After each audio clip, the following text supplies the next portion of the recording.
Lectura de la profecía de Ezequiel. En aquellos días la mano del Señor se posó sobre mí. El Señor me sacó en espíritu y me colocó en medio de un valle lleno de huesos. Me hizo dar vueltas y vueltas en torno a ellos. Eran muchísimos en el valle y estaban completamente secos. Me preguntó: «Hijo de hombre, ¿podrán revivir estos huesos?». Yo respondí: «Señor, Dios mío, tú lo sabes». Él me dijo: «Pronuncia un oráculo sobre estos huesos y diles: huesos secos, escuchad la palabra del Señor. Esto dice el Señor Dios a estos huesos: yo mismo infundiré espíritu sobre vosotros y viviréis. Pondré sobre vosotros los tendones, haré crecer la carne, extenderé sobre ella la piel, os infundiré espíritu y viviréis. Y comprenderéis que yo soy el Señor». Yo profeticé como me había ordenado, y mientras hablaba se oyó un estruendo, y los huesos se unieron entre sí. Vi sobre ellos los tendones, la carne había crecido y la piel la recubría, pero no tenían espíritu. Entonces me dijo: «Conjura al espíritu, conjura, hijo de hombre, y di al espíritu: esto dice el Señor Dios. Ven de los cuatro vientos, espíritu, y sopla sobre estos huesos para que vivan». Yo profeticé como me había ordenado. Vino sobre ellos el espíritu y revivieron y se pusieron en pie. Era una multitud innumerable. Y me dijo: «Hijo de hombre, estos huesos son la entera casa de Israel, que dice: se han secado nuestros huesos, se ha desvanecido nuestra esperanza, ha perecido, estamos perdidos. Por eso profetiza y diles: esto dice el Señor Dios: yo mismo abriré vuestros sepulcros y os sacaré de ellos, pueblo mío, y os llevaré a Israel, a la tierra de Israel. Y cuando abra vuestros sepulcros y os saque de ellos, pueblo mío, comprenderéis que soy el Señor. Pondré mi espíritu en vosotros y viviréis. Os estableceré en vuestra tierra y comprenderéis que yo, el Señor, lo digo y lo hago». Oráculo del Señor. Palabra de Dios. Te alabamos, Señor.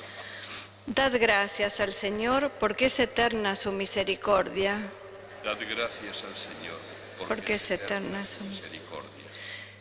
Que lo confiesen los redimidos por el Señor, que Él rescató de la mano del enemigo, los que reunió de todos los países, oriente y occidente, norte y sur. Dad gracias al Señor, porque es eterna su misericordia. Erraban por un desierto solitario, no encontraban el camino de la ciudad habitada. Pasaban hambre y sed, se les iba agotando la vida.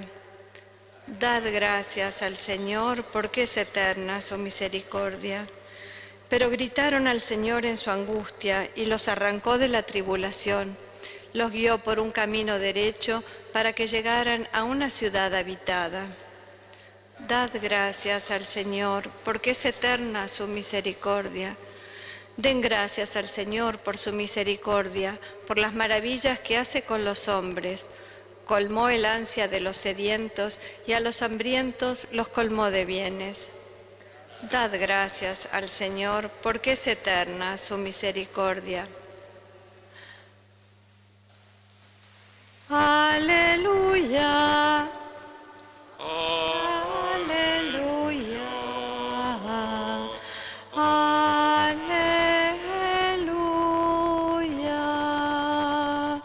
Dios mío, instrúyeme en tus sendas, haz que camine con lealtad. Aleluya. Aleluya. Aleluya.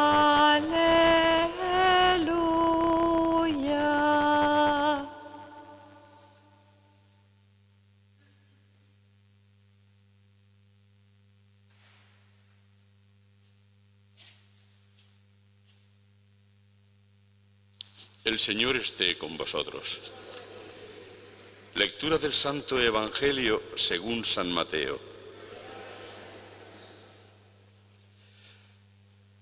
En aquel tiempo los fariseos, al oír que Jesús había hecho callar a los saduceos, se reunieron en un lugar y uno de ellos, un doctor de la ley, le preguntó para ponerlo a prueba: «Maestro, ¿cuál es el mandamiento principal de la ley?». Él le dijo: «Amarás al Señor tu Dios con todo tu corazón, con toda tu alma, con toda tu mente. Este mandamiento es el principal y primero.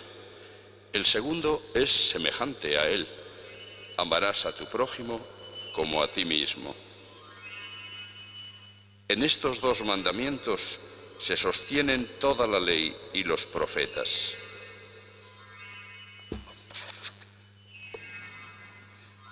Palabra del Señor.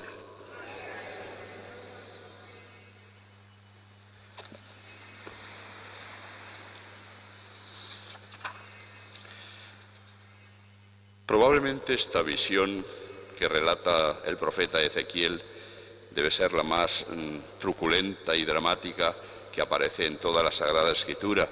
Ese valle lleno de huesos secos sobre los que manda el Señor pronunciar una palabra suya, y al poder de su palabra esos huesos se juntan unos con otros, se van recubriendo de tendones, de carne, de piel, pero todavía queda un elemento esencial para que haya seres vivos. Convoca también al Espíritu, y una vez que manda venir al Espíritu, que sopla sobre ellos, aquellos muertos se ponen en pie, recobran la vida. Es una visión que sirve para el mensaje que el Señor quiere lanzar a su pueblo. En aquel momento el pueblo de Israel estaba en el destierro y se quejaban. El Señor mismo expresa cuál era su queja: «Se han secado nuestros huesos, se ha desvanecido nuestra esperanza, ha perecido, estamos perdidos». Ellos, el pueblo de Israel, desesperado, sin esperanza ninguna, sin esperanza en su Salvador, Dios, son los huesos secos, dice el Señor. Ellos son esos huesos secos. Pues bien, esto dice el Señor: «Yo mismo os sacaré de vuestros sepulcros y os haré revivir, y cuando abra vuestros sepulcros y os saque de ellos, sabréis, comprenderéis que yo soy el Señor. Soy el que ha hecho alianza con vosotros, soy el que os ama tanto, que es capaz de olvidarse de vuestras infidelidades continuas, de vuestros muchos pecados, que son los que en definitiva os han llevado a las situaciones de las que luego os quejáis. Yo soy el Señor que sigue amando. Yo soy el Señor que es amor, que yo soy Dios y no hombre». Estaba completando con otras expresiones de Dios en el Antiguo Testamento. Esto nos sirve de marco necesario para poder entender mejor el mensaje de Jesús en el pasaje del Evangelio que hemos escuchado.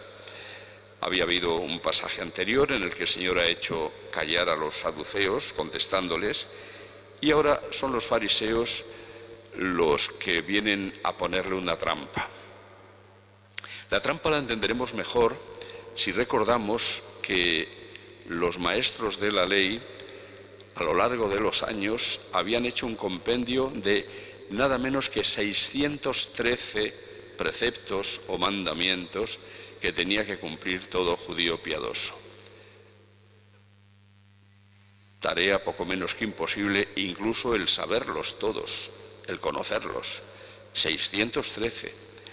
Pues bien, no es nada extraño que las muchas discusiones que les gustaba tener a los maestros de la ley acerca de lo que decían unos maestros y otros maestros, se plantearan entre esos 613 preceptos cuál es el más importante. Probablemente los que hacían la pregunta tenían su propia respuesta, pero quieren escuchar qué dice Jesús, a ver si lo pillan en un renuncio, a ver si son capaces de ponerle en un aprieto. Jesús responde con toda sencillez, repitiendo las mismas palabras de Dios, tal como Él proclamó el Decálogo. Tan solo le faltó, diríamos, la primera parte del Decálogo, donde el Señor solemnemente afirma lo mismo que nos ha dicho a través de Ezequiel en la primera lectura: yo soy el Señor vuestro Dios, como recordando que Él es el que nos ha amado primero. Él es el que nos ha creado, Él es el que después del pecado de la humanidad nos quiere salvar, nos ha enviado a su Hijo Salvador. Él es el que está empeñado en llevarnos junto a Él. Él es, por lo tanto, el que nos ama y por eso perdona nuestros pecados. Y después de esto, el enunciado del primer mandamiento: amarás al Señor tu Dios. Pero notemos la intensidad que debe tener ese amor. Al repetir con todo tu corazón, con toda tu alma, con toda tu mente, está ya en el precepto del Antiguo Testamento, está queriendo indicar al ser humano que no se trata de un poquito de amor el que tenemos que darle a Dios. Se trata de que Dios tiene que ser el centro de nuestra vida. Toda tu mente, todo tu ser, todas tus fuerzas, todo girando en torno a Dios. ¿Por mandato, por precepto? No, diríamos que por sensatez. Dios es amor. La vida del ser humano tiene sentido cuando hay amor, cuando ama y es amado el ser humano. De alguna manera esto lo intuye incluso los más alejados de Dios. De alguna manera lo intuyen, por eso probablemente la palabra amor sea una de las más empleadas en todos los idiomas, no digamos nada en los textos de las canciones. La palabra amor, porque está indicando, probablemente como dice el refrán, dime de qué hablas y te diré de qué careces, pues está indicando que efectivamente tenemos nostalgia de un verdadero amor. O dicho de otra manera, intuimos que la felicidad del ser humano será posible en la medida en que haya amor en la vida de las personas. Pero cuando Jesús se refiere a este amor de Dios, que tiene una segunda parte, un segundo mandamiento muy semejante al primero, amar al prójimo, ¿cómo? Ya no como a nosotros mismos. Recordemos que este mandamiento segundo, Jesús, el día del Jueves Santo, lo rectificó, dándonos un mandamiento nuevo. Es el mismo, pero con mayor exigencia. Ya no dice amaos como os amáis a vosotros mismos, sino como yo os he amado. Yo que soy el amor, os he dado la muestra de cómo se ama, de cómo es el amor del que estamos hablando. El amor a Dios y el amor a los demás no es cuestión de un poquito de afecto, no, es otra cosa, es un amor sobrenatural. No se parece, o no se confunde, mejor dicho, ni con el amor erótico, ni con el amor fraternal, ni con el amor de amistad, ni con el amor filial, ni con el amor paterno. No se confunde con ninguno de estos amores. Es o está por encima de ellos y consiste en una cosa distinta. No cabe duda que de alguna manera los amores de este mundo tienen su parte no pequeña de egoísmo.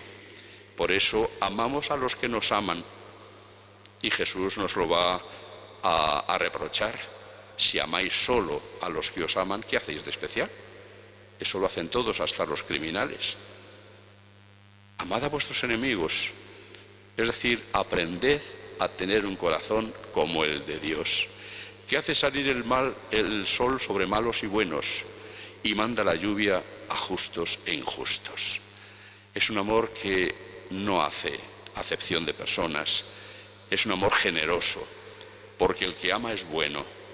Y esa es la bondad que quiere el Señor en nuestros corazones, porque esa es la única manera de acceder a la felicidad que tanto ansiamos.